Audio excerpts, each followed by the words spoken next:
बिस्मिल्लाहिर्रहमानिर्रहीम। नाज़रीन, उम्मीद है आप आफ़ियत से होंगे, खैरियत से होंगे। आज हम सरज़मीन लाहौर में आशूरा मुहर्रमुल हराम के मौका पर शबीए ज़ुलजना की बरामदगी और इख्तितामी मराहिल में होने वाले नाखुशगवार वाक़े पर जो एक सोशल मीडिया पर कोहराम बपा है, उस ज़िमन में हम कुछ बातें करने की ख्वाहिश रखते हैं। आशूरा मुहर्रमुल हराम के मौका पर बरामद होने वाली शबीए ज़ुलजना की ज़ियारत के जो खुद्दाम है, उनके ज़िम्मेदारियाँ क्या हैं, मतवल्ली कज़लबाश वक्फ आगा जान अली ख़ान कज़लबाश की ज़िम्मेदारियाँ क्या हैं और उनके मैनेजर मुंशी अहमद अब्बास ज़ैदी की ज़िम्मेदारियाँ क्या हैं। कौन कौन इस ज़िम्मेदारी में गफलत का मुर्तकिब पाया गया है। जूं जूं वक्त गुजरता चला जा रहा है, हालात बतदरीज सामने आते जा रहे हैं। मंजरनामे पर बहुत से ऐसे किरदार सामने आ रहे हैं जो उसमें गफलत कोताही के ज़िम्मेदार करार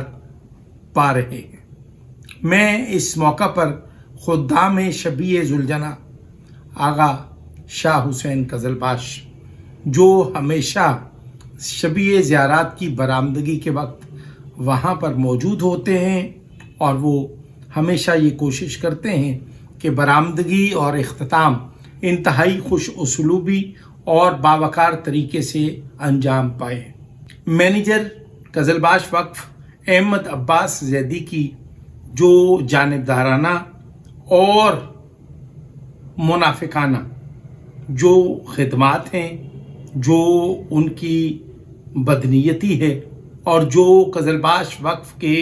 इंतज़ामी अमूर में उनकी जानिबदारी और अपनी पसंद नापसंद की वजह से उन्होंने इतने बड़े वाक़यात रूनुमा हुए और वो खामोशी से इन वाक़यात को पी गए। और मतवल्ली कज़लबाश वक्फ जो जिनका मामूल ये था कि वो सफ़े अज़ाए हुसैन पर बैठकर सफ़ की ज़ीनत बनते थे और अपने लिए निजात उखरवी का सामान किया करते थे। वो हमेशा नमाज पंजगाना मस्जिद में बाजमात अदा किया करते थे। वो मातमी हलकों में खड़े होकर वो मातम किया करते थे। वो शबीए ज़ुलजना के खिदमत गुजार की तरह वो शबीए ज़ुलजना के इंतज़ामी अमूर और उसकी खिदमत के मराहिल वो अज़ खुद अंजाम देते और अपनी निगरानी में साइस हज़रात से ज़ुलजना की खिदमात को अंजाम देने वाले मामलात की निगरानी करते। इसके अलावा सोएम की मजलिस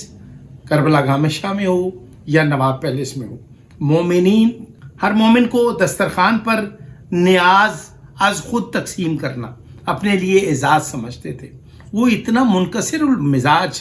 नवाब आगा जान अली ख़ान कज़लबाश, लेकिन अब उस बंदे की आंखों पर पट्टी बांध दी गई है और उनको अवाम से, कौम से, अमायदीन से, ज़िम्मेदारान से, मातमियों से मिलने से उनके दरमियान एक ऐसी फसील खड़ी कर दी गई है कि कोई भी शख्स अपनी मर्जी से नवाब आगा जान अली ख़ान कज़लबाश से मुलाकात भी नहीं कर सकता। मैं ऐसे हालात में सिर्फ़ और सिर्फ ये कहना चाहता हूँ कि इस बार 1447 हिजरी आशूरा मुहर्रमुल हराम लाहौर में शबीए ज़ुलजना के इख्तिताम के वक्त करबला गामशा में शबीए ज़ुलजना के खुद्दाम शबीए ज़ुलजना के साथ नहीं थे, बल्कि नामालूम कौन लोग थे जो शबीए ज़ुलजना के साथ आ रहे थे और शबीए ज़ुलजना बिदक गई और वो फिर सैकड़ों मोमिनीन को पामाल करते हुए, रौंदते हुए और उनको ज़ख्मी करते हुए शबीए ज़ुलजना अपने अस्तबल की तरफ रवाना होगी। मैं सिर्फ़ और सिर्फ ये कहना चाहता हूँ, इस वाक़े को ज़ाती बोग्ज़, इनाद, रंजिश, कदूरत की बुनियाद पर न देखा जाए, बल्कि इसको एक मसला है और इसके हल के लिए इसको तरीक़े एहसन انجام دینے کے لیے آپ اپنے حصے کا کردار ادا کریں۔ اگر تنقید برائے تعمیر ہو تو اس کو قدر کی نگاہ سے دیکھتے ہیں، اور اگر تنقید برائے تخریب ہو تو اس کو